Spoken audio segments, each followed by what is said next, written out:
si podrobneje pogledamo statistiko slovenskega izvoza, ugotovimo, da 100 največjih izvoznikov v Sloveniji ustvari 56% slovenskega izvoza.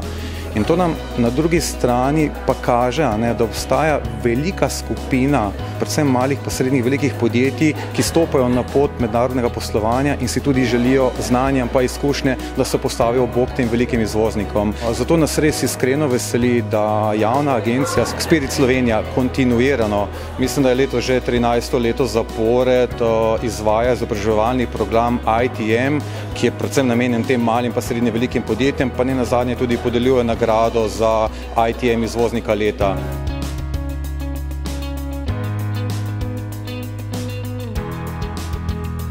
Se mi zdi, da je ta program nekako prisili, da dejansko zapišeš ta izvozni načrt. To postane nek pomemben dokument za celo podjetje in ga potem lahko naknadno dopolnjuješ. Bistvo tega izobraževanja je pa to, da smo v bistvu sošolci stkali neko posebno vest in smo postali ekipa, vsi se soočamo z istimi vprašanji in izzivi in se mi zdi, da je to tisto, kar ostane.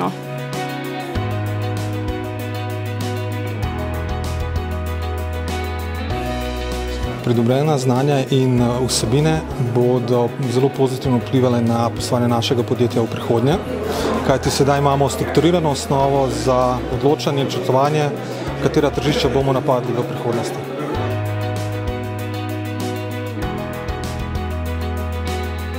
Program meni osebno je bil zelo všeč. V vsakem primeru prinesel je dodatna znanja, prinesel nove poslovne priložnosti in bolj ciljno gledanje iskanja novih potencialnih kupcev. V vsakem primeru priporočam tale program vsem podjetjem, ki si želijo, ki razmišljajo o tem ali ki so že prisotni na tujih trgih, pa bi želeli iz tega narediti kaj več.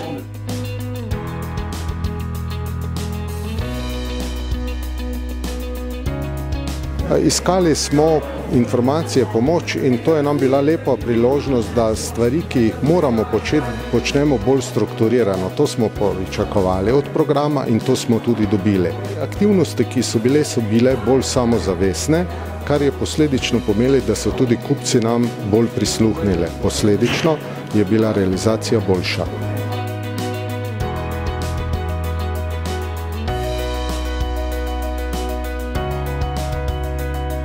Stari rek v Sloveniji velja, da sreča spremlja pogumne in iskreno verjamemo, da tudi pogum podjetja dobijo ravno iz naslova tega izobraževalnega programa in mi iskreno upamo, da bodo ta podjetja res v bodočnosti dejansko postali neki nosilci in stebri slovenske internacionalizacije, posledično pa tudi prispevali k rasti slovenskega gospodarstva. Zato z naše strani Ministrstva gospodarstva, razvoja in tehnologije iskreno menimo, da si zaslužijo posebno pozornost pa tudi pohvalo.